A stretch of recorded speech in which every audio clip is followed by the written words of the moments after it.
दोस्तों गिरी ट्यूटोरियल के इस प्लेटफॉर्म पे आपका बहुत बहुत स्वागत है। जो आपके कमेंट को मैंने रीड किया, मुझे मजा आ गया कि आपने lesson number first and second में इतना प्यार दिखाया। प्लीज अगर आपने प्यार नहीं दिखाया होगा तो प्लीज फिर से आप दिखा दो। और आज जो हमारा टॉपिक है, इतना जोरदार टॉपिक है। आज हम पढ़ने वाले हैं अपने डार्लिंग के बारे में। डार्लिंग मतलब हमारी Darwin, Darwin theory of evolution. हम इसे प्यार से डार्लिंग थ्योरी ऑफ इवोल्यूशन बोलते हैं। और दूसरा हम पढ़ने वाले लेमार्क। और अगर टाइम रहा तो हम आज ही ह्यूमन इवोल्यूशन भी कंप्लीट कर देंगे। और सभी के नोट्स सब कुछ भेजूंगा भाई, टेलीग्राम जिंदाबाद। और यहां पे जो मैंने चीजें लिखी है सब अंडरलाइन करके दूंगा, आईएमपी क्वेश्चन भी दूंगा। अब देखो, डार्विन थ्योरी ऑफ इवोल्यूशन जो है और लेमार्किज्म है, very very very very very important. अब ये दोनों में से ज्यादा वेरी इंपॉर्टेंट कौन है? Darwin theory of evolution. इस बार मैंने बोर्ड एग्जाम के टाइम आईएमपी दिया था और इसका आईएमपी आया भाई। इसलिए भरोसा करना, जो इंपॉर्टेंट दूंगा वही एग्जाम में आता है। तो बोर्ड एग्जाम्स के लिए बोल रहा हूं, इसलिए बस सपोर्ट दिखाओ, प्यार दिखाओ, स्कूल के सब दोस्तों को भेज दो। और चलो स्टार्ट करते हैं। Darling theory of natural selection मतलब डार्विन थ्योरी। हम इन्हें प्यार से, अब क्योंकि इन्होंने इतनी अच्छी थ्योरी दी है ना, तो यार इसलिए बोलना पड़ता है। अब देखो यहां पे जो इनकी थ्योरी है, इस थ्योरी में इन्होंने जो अपनी थ्योरीज दी है उसे एक बुक में लिखा है। ये 1 मार्क्स के लिए क्वेश्चन आ सकता है। देखो, फिलिंग द ब्लैंक्स भी बना के दे दिया। क्या बात है सर, आप फिलिंग द ब्लैंक्स भी दे रहे हो। ओरिजिन ऑफ स्पीसीज, बुक का नाम याद कर लेना। क्या नाम है? Origin of species. अब देखो यहां पे डार्विन ने, हमारे जो डार्लिंग ने हमें 4 चीजें दी है। एक पहली चीज, पहला थ्योरी, दूसरा चीज और तीसरा चीज और ये चौथा चीज। ये बस 4 वर्ड्स अगर आप याद कर लोगे ना, तो डार्लिंग थ्योरी मतलब डार्विन थ्योरी ऑफ इवोल्यूशन आपको तुरंत याद हो जाएगा। अब जो पहला है, ये दूसरा है, ये तीसरा है, चौथा है। जो पहला जो वर्ड्स है, इसमें क्या लिखा है? The Darwin says that all organism reproduce prolifically. Prolifically मतलब क्या होगा कि यहां पे कोई बाउंड नहीं है। जिस ऑर्गेनिज्म को जितना रिप्रोडक्शन करना है, जितना भीड़ बढ़ाना है, बढ़ा सकता है। तो पहला उन्होंने यही देखा। उन्होंने ये देखा कि यहां पे कोई बाउंड नहीं है। ऐसा नहीं है कि भाई एक ऑर्गेनिज्म बस एक ही बच्चे को क्या कर सकता है? बर्थ दे सकता है। ऐसा नहीं है। आप चाहिए तो 2 2, 3 2, 4 2। हाँ, आपके कंट्री में अगर कुछ लॉ बने हैं वो बात अलग है। बट उन्होंने पहला देखा कि मतलब कोई भी ऑर्गेनिज्म, जैसे कि अभी समझो एनिमल्स की बात कर लो, कितना भी बर्थ कर सकते हैं। तो यहां पे पहला लाइन तो आपको याद हो गया होगा, रिप्रोड्यूस। बस एक ही वर्ड याद रखना, रिप्रोड्यूस। क्या याद रखना? Reproduce prolifically. प्रोलिफिकली मतलब कितना भी। अब ये होने के बाद सेकेंड, भाई ये जितने भी ऑर्गेनिज्म आएंगे ये लड़ेंगे ना आपस में। फाइटिंग होगा कि नहीं होगा? जैसे इधर पानी है, अब देखो मैं पानी पीऊंगा, देखो देखो। अब पता चला 4 दिन से मैंने पानी नहीं पिया है। और अगर ये जो पानी है यहां पे 10 लोग हैं और बस इतना सा ही पानी, तो सब इसके लिए लड़ेंगे। और कि भाई मेरे को एक बूंद दे दो, एक बूंद दे दो, इसके लिए लड़ाई होगा।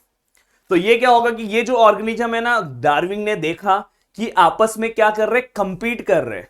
क्या कर रहे? कंपीट कर रहे। क्या कर रहे? कंपीट। भाई देख लो ना, डायग्राम बाजू में बनाया हूं ना। तो क्या लिखा है कि all the organism compete with each other और इन अ लाइफ थ्रेटनिंग मैनर।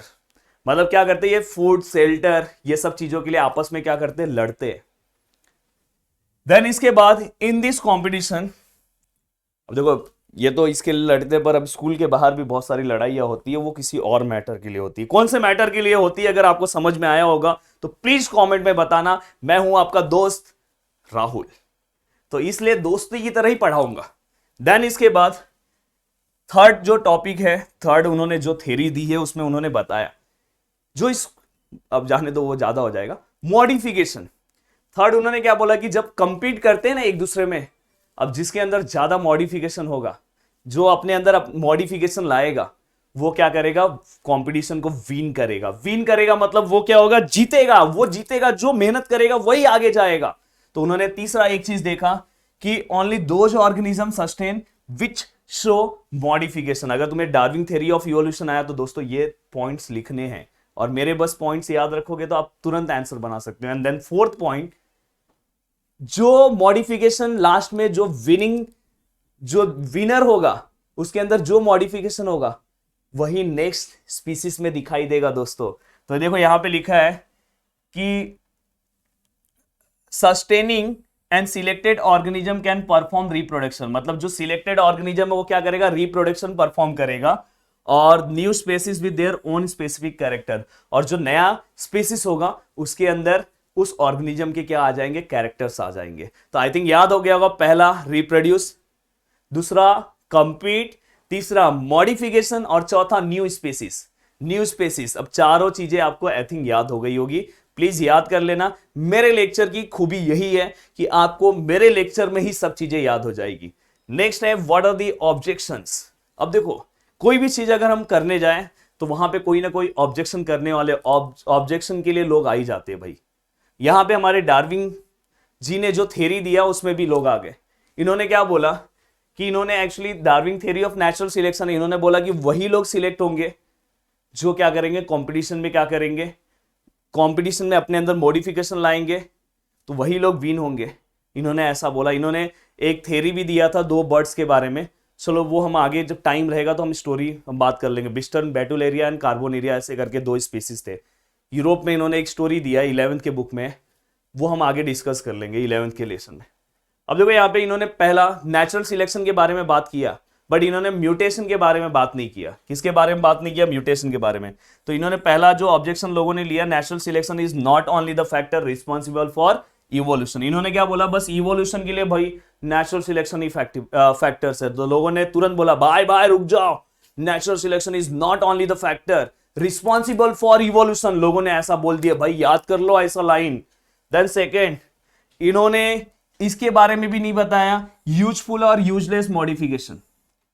इन्होंने बस क्या बोल दिया कि जो मॉडिफिकेशन दिखाएगा, जो दिखाएगा वही कंपटीशन को विन करेगा।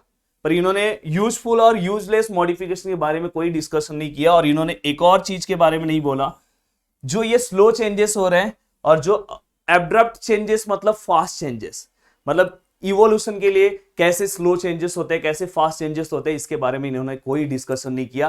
3 पॉइंट्स आई थिंक मुझे लग रहा है आपने याद कर लिया होगा। और बोर्ड एग्जाम्स में भाई इस बार 2022 में जो एग्जाम लिया ना उसमें यही पॉइंट्स पूछे थे कि what are the objections of Darwin theory of evolution, and there are 3 objections. I think आपको याद हो गया, slow changes, fast changes, modification, and first changes natural selection is not only the factor which are responsible for evolution. I think आपको याद हो गया होगा। And then next point that is Lamarckism.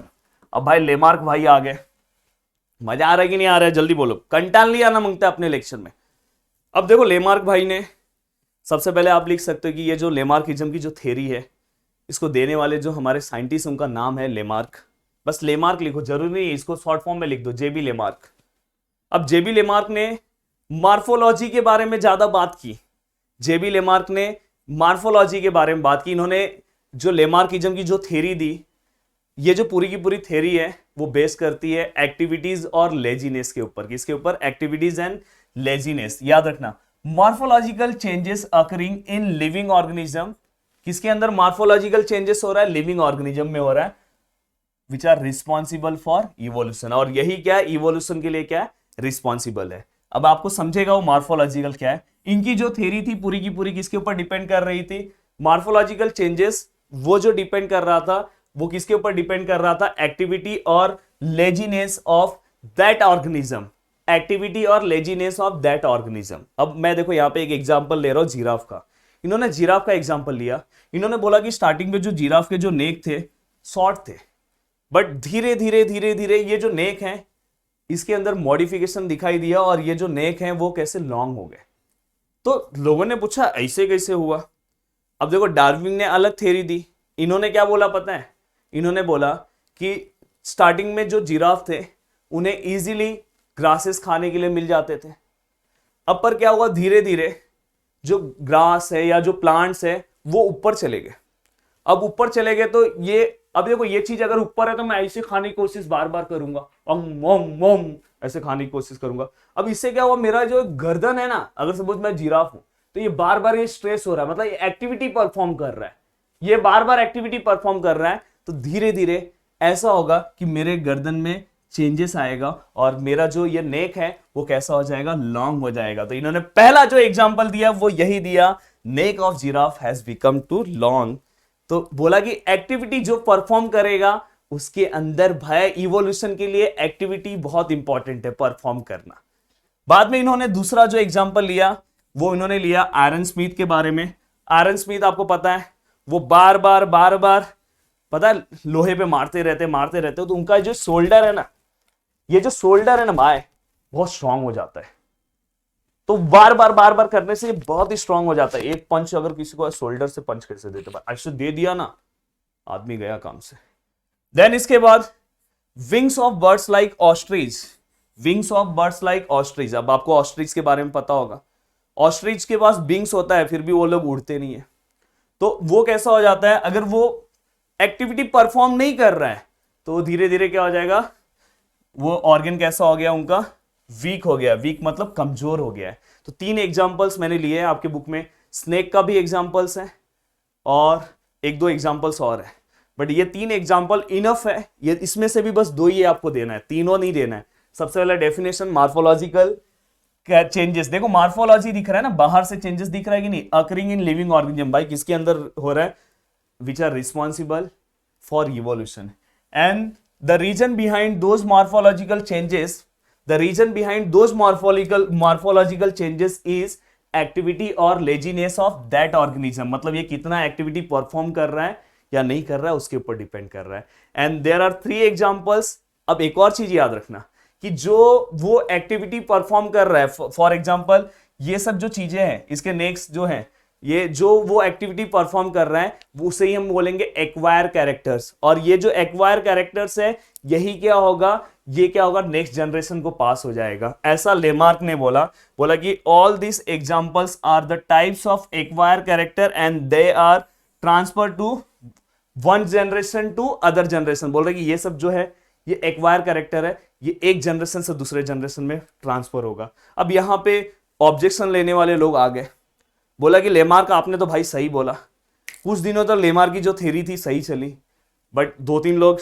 जब उन्होंने अच्छे से दिमाग लगाया तो उन्होंने बोला भाई थ्योरी में रुक जाओ लेमार्क, कुछ तो गड़बड़ है आपके थ्योरी में। तो लोगों ने बोला भाई क्या, लेमार्क ने बोला क्या गड़बड़ है, तो उन्होंने बोला भाई आपने क्या बोला कि ये जो मॉडिफिकेशन है, मतलब जो अगर समझो अच्छे से जो एक्वायर कैरेक्टर है वो एक जनरेशन से दूसरे जनरेशन में पास होगा। तो उन्होंने लोगों ने एक बोला कि ये देखो यहाँ पे जो शेप दिखाई दे रहे हैं, अगर सपोज ये बहुत अच्छा खाना बनाते हैं, अगर सपोज कि ये बहुत अच्छा खाना बनाते हैं तो जरूरी है क्या इनका जब जो बेटा होगा, जैसे ही इनका बेटा आएगा इस दुनिया में, जैसे ही आएगा, जैसे ही वो 1-2 साल का होगा उसको बोला जाएगा चलो भाई तुम भी बनाओ कुछ अच्छा, तो क्या बनाएगा। तो ऐसा जरूरी नहीं है ना, उसको पहले ट्रेन होना पड़ेगा, उसको अलग से मेहनत करना पड़ेगा, उसको सीखना होगा, तो जरूरी नहीं है। तो लोगों ने क्या बोला कि ये जरूरी नहीं है कि ये चीजें अगर एक ने एक्टिविटी परफॉर्म किया तो नेक्स्ट जनरेशन में भी वही चीजें जाएगी। जैसे भी आयरन स्मिथ है, उसका शोल्डर स्ट्रांग है, तो उसका बेटा जैसे ही बर्थ लेगा वैसे ही उसके बेटा बोलेगा स्ट्रांग है भाई, स्ट्रांग है, ऐसा होगा क्या। ये लेमार्क का ऑब्जेक्शन था, तो अगर आएगा तो भाई लिख देना। नेक्स्ट है speciation. First line, formation of new species of plant and animal is the effect of evolution. देखो ये सब स्पीसीज का जो है प्लांट और एनिमल्स, ये सब चीजें किसके ऊपर डिपेंड करती है, कहां पे कौन सा स्पीसीज पाया जाएगा, ज्योग्राफिकल कंडीशन के ऊपर। जेनेटिकल चेंजेस भी इसके अंदर बहुत रोल प्ले करते हैं। तो बस इसका डेफिनेशन इंपॉर्टेंट है, एक बार देख लेना। अब हम अपने बल्ले बल्ले टॉपिक पे आ रहे हैं, human evolution, one of the most important topic. इतना भी ज्यादा इंपॉर्टेंट नहीं है, डार्विन और लेमार्क से थोड़ा सा कम इंपॉर्टेंट है, बट यहां पे ना फिलिंग द ब्लैंक्स बहुत इंपॉर्टेंट है। कुछ कुछ फिलिंग द ब्लैंक्स आ सकते हैं और कुछ कुछ फिलिंग द ब्लैंक्स के लिए मैं आपको कुछ कुछ क्वेश्चंस दूंगा जो आपके एग्जाम्स में आ सकते हैं। अब देखो यहाँ पे पहला है 7 करोड़ ईयर्स अगो पहले डायनासोर थे। बाप रे बाप, डायनासोर जो थे, लास्ट डायनासोर यहाँ पे क्या हो गए, डिसअपीयर हो गए। 7 करोड़। अब देखो हमारा जो एज है अभी, जैसे मेरा एज है 27, 28 रनिंग है। अब मेरा जो एज है, अब हमें बस यहाँ पे अभी जैसे आपका जो एज है अराउंड 15, 16, 17 साल होगा, जो भी होगा, यहाँ पे इस दुनिया में आए अपने पास अगर समझो 20-25 साल ही हुआ।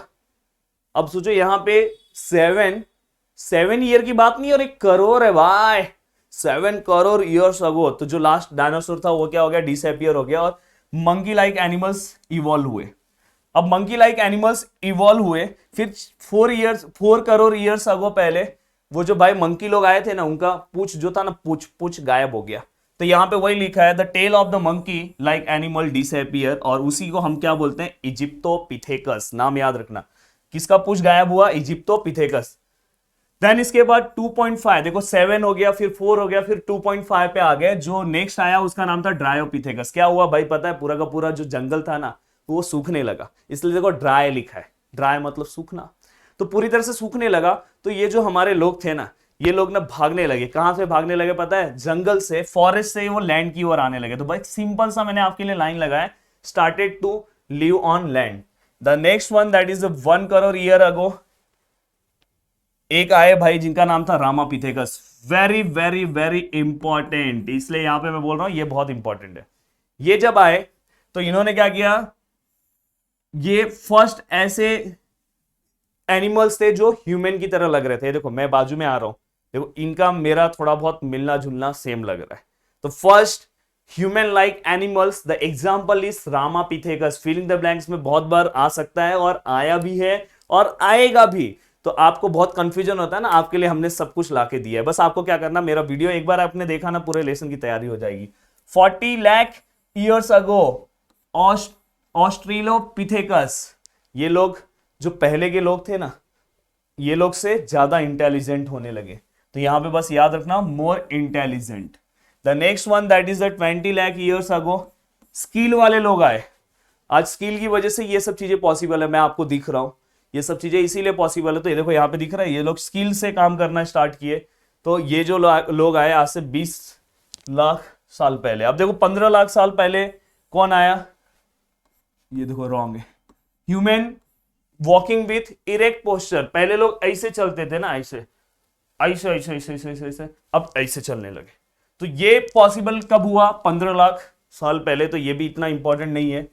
1.5 लाख ईयर्स अगो पहले first example of vice man, IMP question, first example of vice man, ये भी आपके एग्जाम्स में आ सकता है। तो ये याद रखना है आपको, ये ईयर्स नहीं याद रखना है, बस ये याद रखना है कौन first example of vice man है। देन 50,000 ईयर्स अगो पहले कौन आया, क्रो मैग्नॉन मैन, यहां पे देखो दिखाई दे रहे। देन इसके बाद अगर आप देखोगे तो 10,000 ईयर्स अगो पहले भाई एग्रीकल्चर स्टार्ट हुआ, 10,000 साल पहले, बहुत कम लग रहा है यार। देन इसके बाद 5,000 ईयर्स अगो पहले आर्ट ऑफ राइटिंग, जो अभी आज हम लिख रहे हैं ना, ये सब चीजें 5,000 सालों पहले चालू, ये सब हिस्ट्री में पढ़ा है। 400 साल पहले मॉडर्न साइंस आया, जिसकी वजह से ये सब चीजें पॉसिबल हो रही है। यहाँ पे जो जो चीजें दिख रही है ना, मैं आपको दिख रहा हूँ प्रॉपर, लाइटिंग मेरे फेस पे प्रॉपर आ रही है, सब इसकी वजह से पॉसिबल है। और लास्ट वन 200 ईयर्स अगो पहले इंडस्ट्रीज आ गई। तो दोस्तों यहाँ पे इसी तरह से मैंने यहाँ पे आपको आईएमपी भी बता दिया कि ह्यूमन इवोल्यूशन में कौन कौन से फिलिंग द ब्लैंक्स इंपॉर्टेंट है। 2 फिलिंग द ब्लैंक्स बहुत ही ज्यादा इंपॉर्टेंट है। सब चीजें आपको प्रॉपर समझ में आई होगी और सब चीजें सिस्टमैटिक आपको समझी होगी। डार्विन थ्योरी, लेमार्किज्म बहुत ही अच्छे से। प्लीज सपोर्ट करो यार, सपोर्ट करो, बस आप टेंशन मत लो, आपको जेई नीट सब प्रिपरेशन करा के देंगे, बहुत टैलेंटेड लोग हैं यार। बस सपोर्ट करो, शेयर करो वीडियो को, जितना हो सके उतना शेयर करो। मिलते हैं नेक्स्ट लेक्चर में, जल्दी ही लेसन नंबर 2 भी स्टार्ट कर देंगे। और वहां से तो प्रदीप सर ने लेसन नंबर 1 भी स्टार्ट किया और ज्योमेट्री भी जोरदार तरीके से चालू है, हिस्ट्री ज्योग्राफी भी चालू होगा, लैंग्वेजेस भी चालू होगा। बस आपके प्यार और सपोर्ट की जरूरत है। थैंक यू सो मच दोस्तों, दिल से थैंक्स।